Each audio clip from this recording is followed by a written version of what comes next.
Hello दोस्तों, स्वागत है आपका फिर से एक बार मेरे यूट्यूब चैनल पर। मैं हूं आपका एजुकेशन साथी और आज मैं आपके लिए डीएलएड सेकेंड सेमेस्टर का हिंदी का पहला क्लास लेकर के आया हूं, जिसमें हम सबसे पहले हिंदी के सिलेबस को देखेंगे और फिर इसका जो पहला अध्याय है उसकी तरफ चलेंगे। तो सबसे पहले इसके सिलेबस की तरफ देखते हैं कि इसके सिलेबस में इस बार क्या क्या है। तो हिंदी में देखिए, सबसे पहले है कहानी, लोक कथा, रोचक प्रसंगों को ध्यानपूर्वक सुनना व याद करना। इसके बाद है परिवेशीय विषयों, सामाजिक घटनाओं, स्व अनुभवों पर चर्चा, गद्य व पद्य के अंशों का शुद्ध उच्चारण, लय एवं उतार चढ़ाव के साथ पढ़ना या बोलना, स्वतंत्र मौखिक एवं लिखित अभिव्यक्ति। इस तरह अनुसार गद्य पद्यों में शब्दों, वाक्यांशों, विराम चिन्हों एवं समान ध्वनियों को समझना।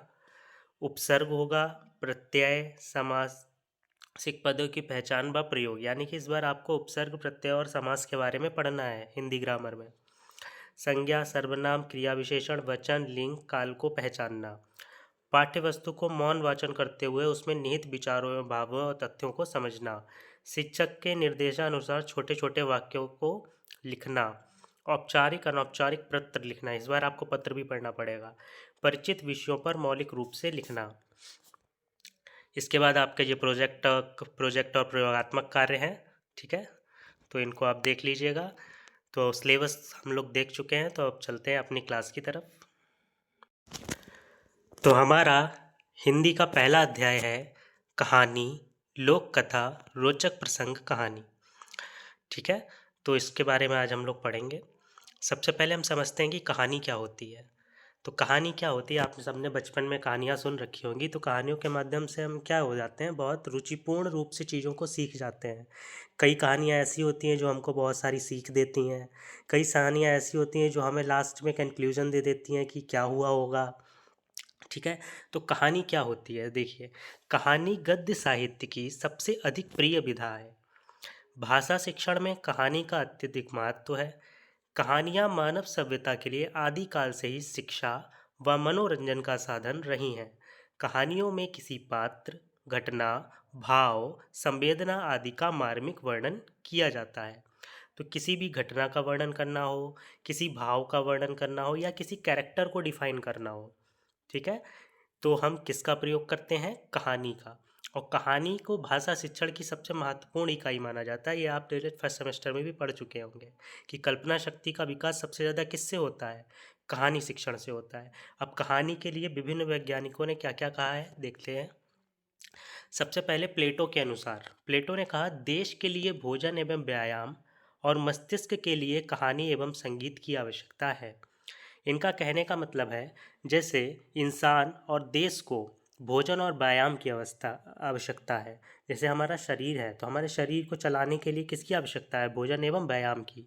ऐसे ही मस्तिष्क को चलाने के लिए कहानी और संगीत की आवश्यकता पड़ती है। यानी कि अगर हमको अच्छे से सीखना है तो किसी भी चीज़ को अच्छे से सीखने के लिए उसको कहानी के रूप में सीख सकते हैं।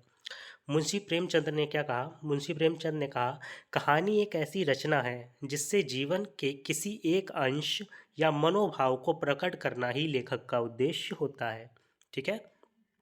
इसके बाद हम देखेंगे कि कहानी कितने प्रकार की होती है, कहानी के प्रकार या भेद।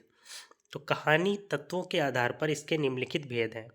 जैसे पहली, घटना प्रधान कहानी, ऐसी कहानी जिसमें किसी घटना के बारे में बताया जाएगा, ठीक है। जैसे भोपाल भोपाल गैस ट्रेजेडी हुई थी तो उसकी कहानी, ठीक है।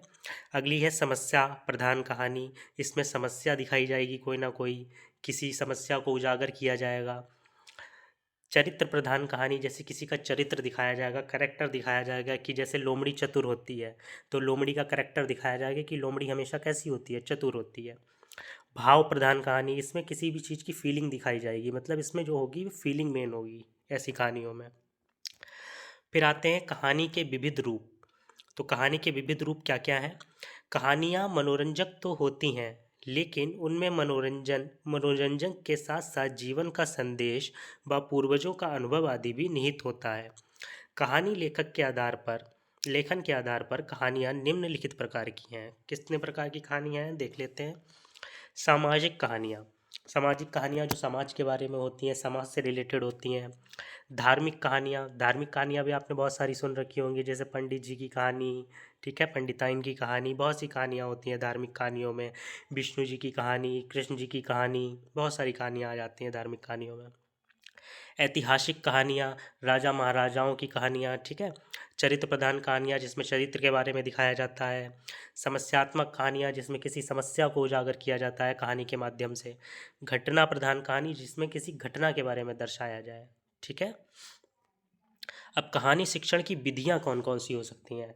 अभी तक आपने कहानी के बारे में पढ़ रखा था डीएलएड फर्स्ट सेमेस्टर में कि कहानी क्या होती है और कहानी से अच्छा शिक्षण किया जा सकता है। लेकिन अब कहानी शिक्षण कितने प्रकार से किया जा सकता है, इसको हम आज डीपली पढ़ेंगे। तो पहली विधि है वार्तालाप विधि, दूसरी है चित्र विधि, तीसरी है प्रश्नोत्तर विधि और चौथी है कहानी कथन विधि। तो सबसे पहले हम देख लेते हैं वार्तालाप विधि को। वार्तालाप विधि सर्वप्रथम बच्चों को पशु पक्षियों एवं रोचक तथ्यों वाली छोटी सरल और मनोरंजक कहानियाँ तथा किसी रोचक प्रसंग को हाव भाव व गतिविधि के साथ सुनाएं। इनका कहने का मतलब है कि जब हम बच्चों को कहानियाँ सुनाएं तो वो पशु पक्षी और छोटी कहानियाँ होनी चाहिए, मनोरंजक कहानी होनी चाहिए, सरल होनी चाहिए ताकि बच्चे आसानी से उसे समझ सकें। और कहानी सुनाते समय हमें हाथ पैरों का भी प्रयोग करना है।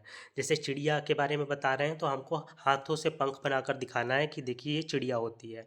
तो पूरी गतिविधि के साथ बच्चों को कहानी सुनाना है ताकि बच्चे मनोरंजकता रूप से सुने। पुनः वही कहानी या उससे मिलती जुलती बच्चों से अपने शब्दों में सुनाने को कहें।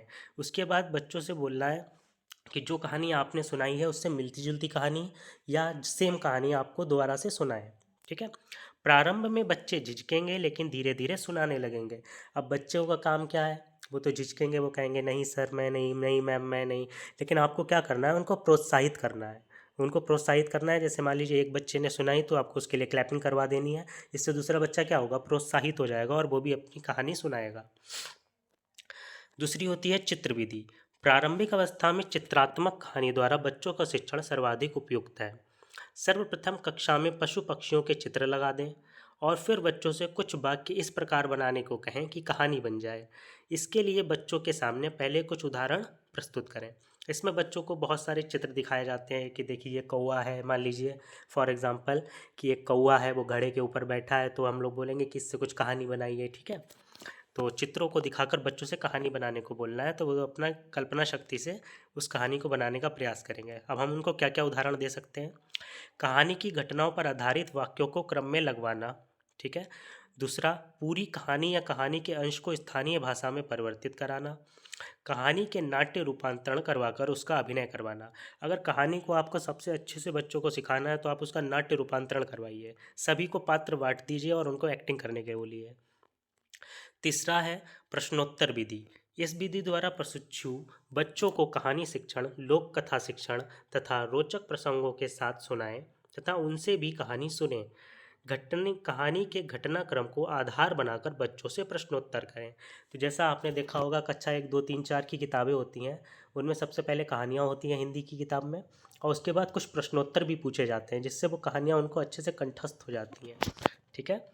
और उनकी कल्पना शक्ति का विकास भी होता है कि उनको कितना याद रहा, जो उन्होंने पढ़ा या सुना वो उनको कितना याद रहा। कहानी कथन विधि। इस विधि के अंतर्गत सर्वप्रथम प्रशिक्षु बच्चों को एक छोटी व रोचक कहानी हाव भाव के साथ सुनाए। तो आप ये समझ लीजिए, आपको कोई भी कहानी सुनानी है एकदम हाव भाव के साथ सुनानी है। ये नहीं कि क्लास में आप बीच में खड़े हो गए और रीडिंग सी मार रहे हैं, तो रीडिंग नहीं मारनी है, वहाँ पे अपने हाथ पैरों का प्रयोग करके आपको कहानी को सुनाना है। तभी आप एक अच्छे शिक्षक बन पाएंगे। पुनः यह कहानी या उससे मिलती जुलती कहानी बच्चों से अपने शब्दों को सुनाने सुनाने को कहें। तो देखिए लगभग लगभग चारों ही जो विधि हैं वो लगभग लगभग कुछ कुछ सेम है, लेकिन कुछ कुछ डिफरेंस है सिर्फ। इस प्रकार मुर्गा लोमड़ी की कहानी सुनाने के बाद बच्चों से विभिन्न प्रश्नों द्वारा कहानी में रोचकता लाई जा सकती है, ठीक है। जिससे बच्चे अच्छे से कहानी को समझेंगे। हम पहले ही बच्चों को बता देंगे कि हम आपसे इस कहानी के ऊपर प्रश्न पूछेंगे, ठीक है। कहानी शिक्षण के उद्देश्य क्या होते हैं, तो कहानी शिक्षण के उद्देश्य आप अपने पास से भी लिख सकते हैं, बाकी इसमें देखिए। ज्ञान को सरल व रोचक रूप में प्रस्तुत करना। किसी भी आपने देखा होगा कहानी को सीखते हैं तो उसमें कुछ ना कुछ सीख होती है, ठीक है। कहानी के लास्ट में हमको कुछ ना कुछ सीख मिलनी चाहिए, यानी कि कहानी वही है जिसमें हमको कुछ सीख मिले।